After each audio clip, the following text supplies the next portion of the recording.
En ce qui me concerne, si je devais apporter une réponse, d'abord personnelle déjà, c'est qu'un de mes beaux-parents vient de mourir du coronavirus au Burkina. C'est le premier mort du Burkina.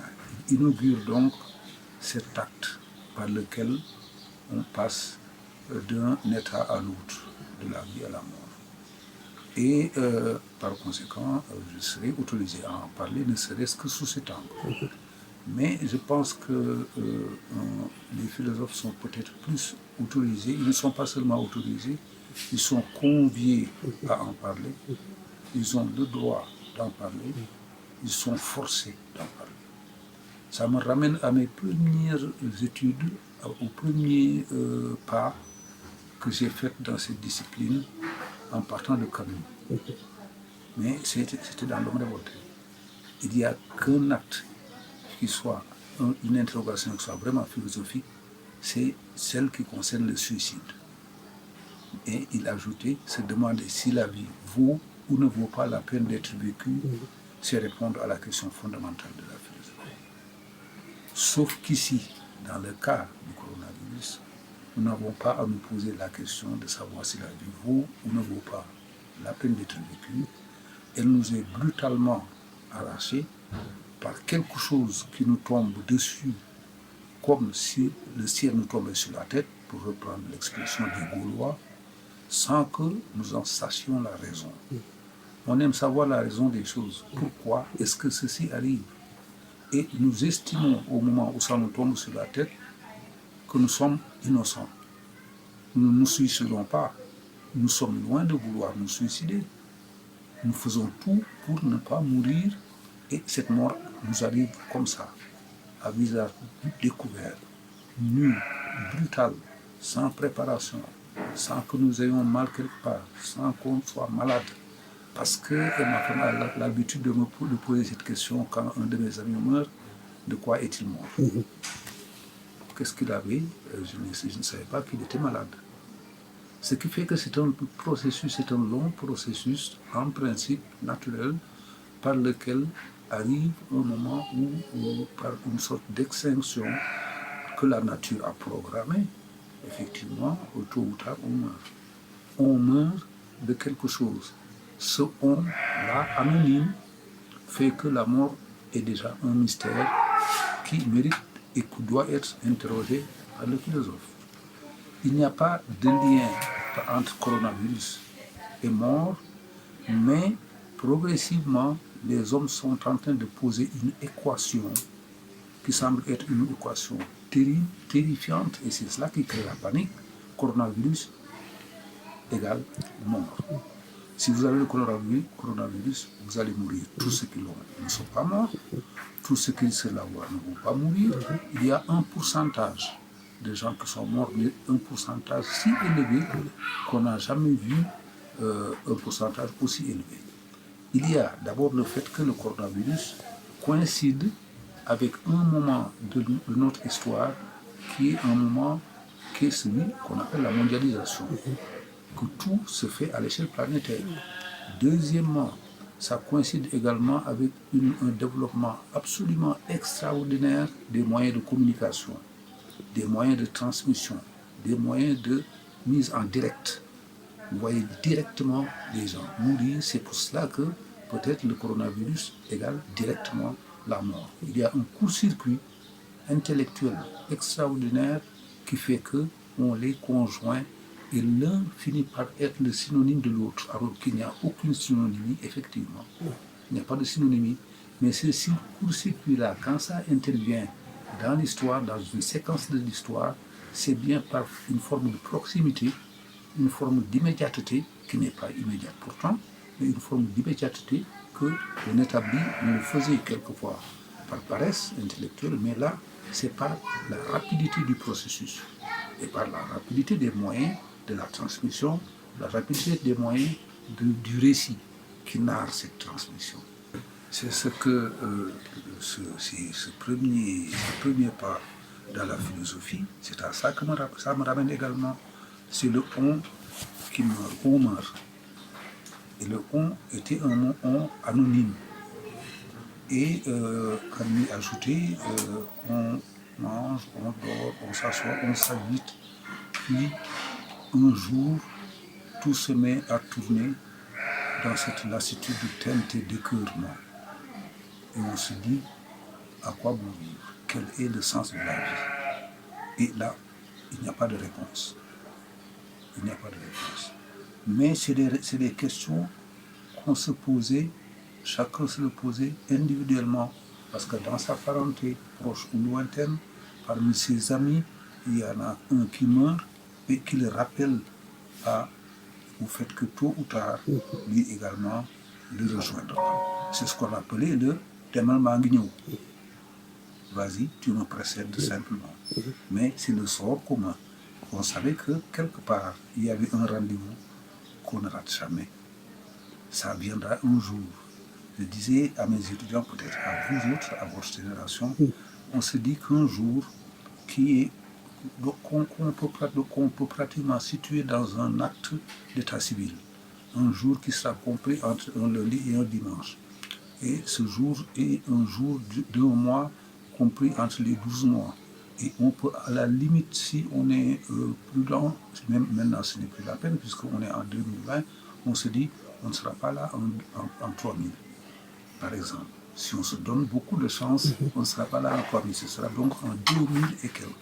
Par conséquent, on a pratiquement rempli les cases, sauf quelques petits chiffres, simplement à mettre pour que le certificat de décès soit complet.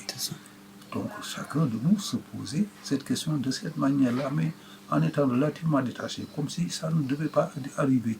C'est comme si cette rencontre-là était un rendez-vous le plus lointain possible.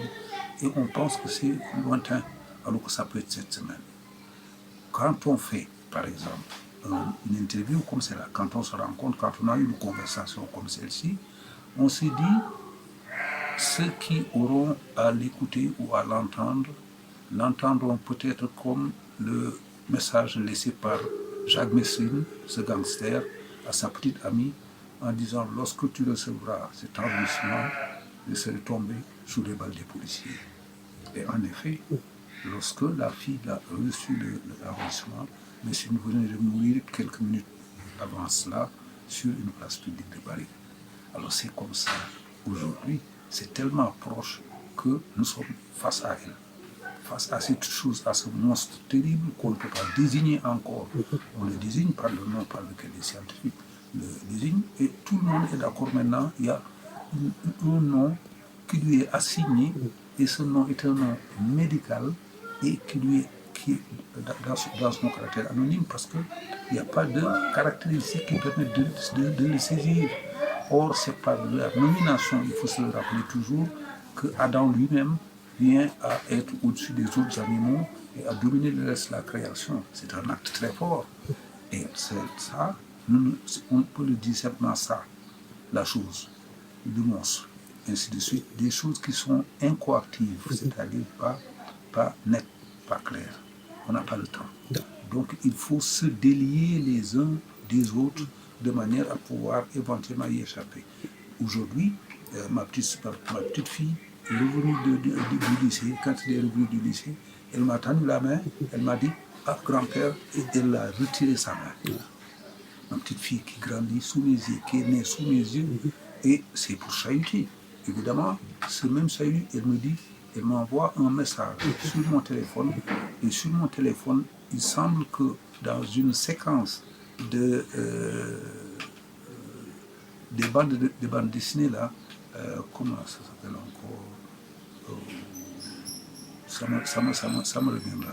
Mais dans une bande dessinée, il y a une course de char qui est remportée par quelqu'un qui s'appelait, il y a bien une dizaine d'années, peut-être même plus, qui s'appelait Coronavirus. Il s'appelait Coronavirus, et curieusement, il était masqué. Je dois l'avoir dans mon téléphone. Les souvenirs, c'est... Donc voilà. Ce qui fait que la mort arrive toujours avant. Il arrive toujours premier. Et donc, en arrivant toujours premier, quoi que vous fassiez, il n'y a rien à faire. Bouki Wiri Djarindari, ce sera ça, c'est du Wiri Wiri. Et donc, à partir de ce moment-là, le contact avec l'autre devient suspect. Tout le monde devient suspect.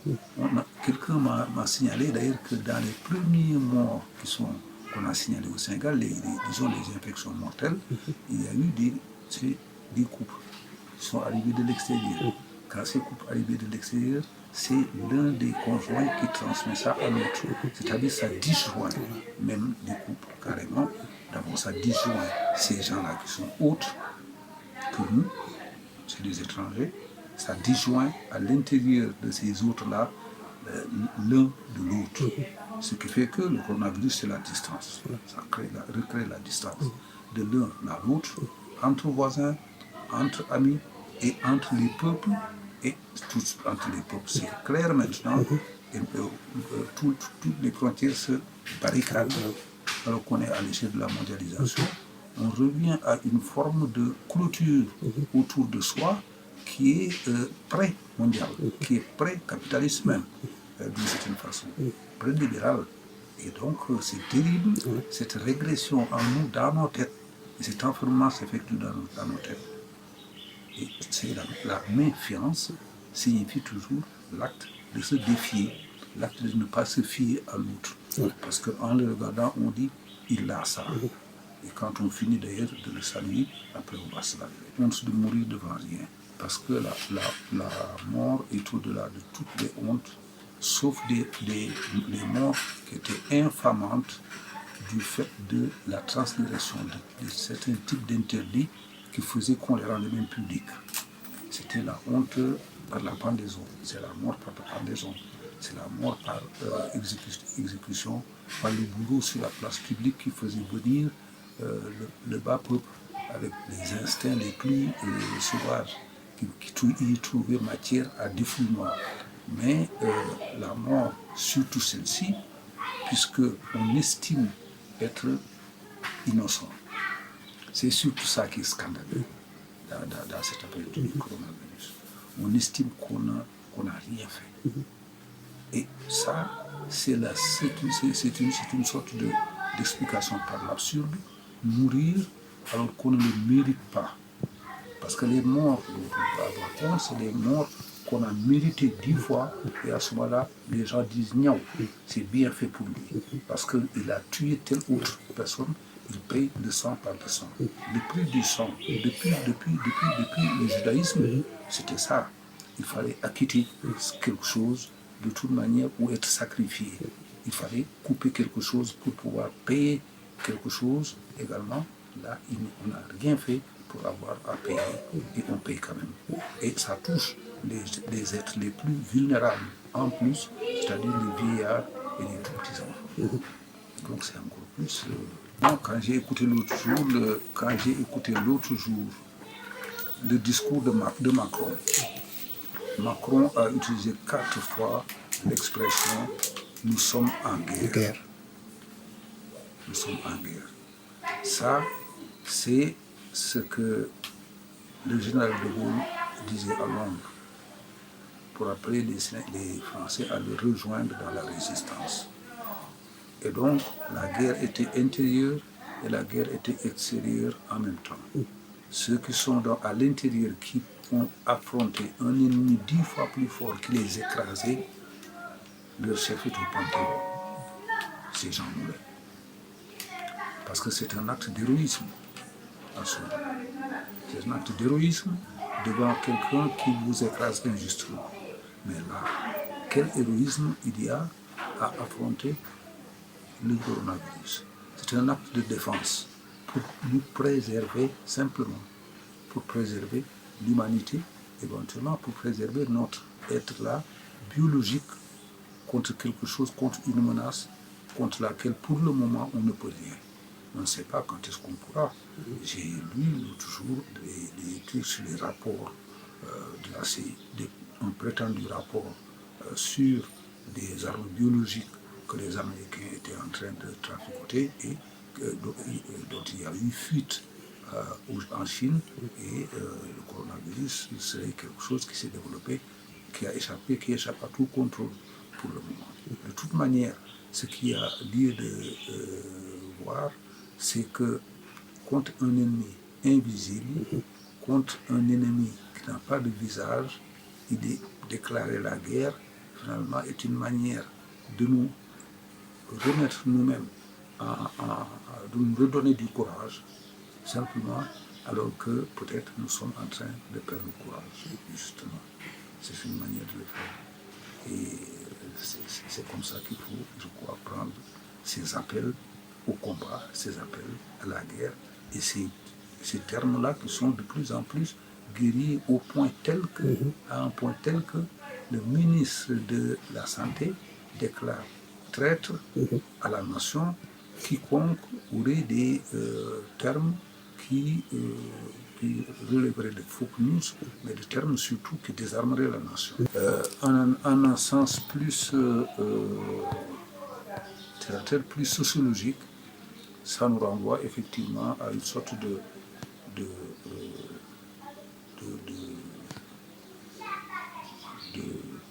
chance extraordinaire pour des politiques, de dire regroupez-vous autour de moi.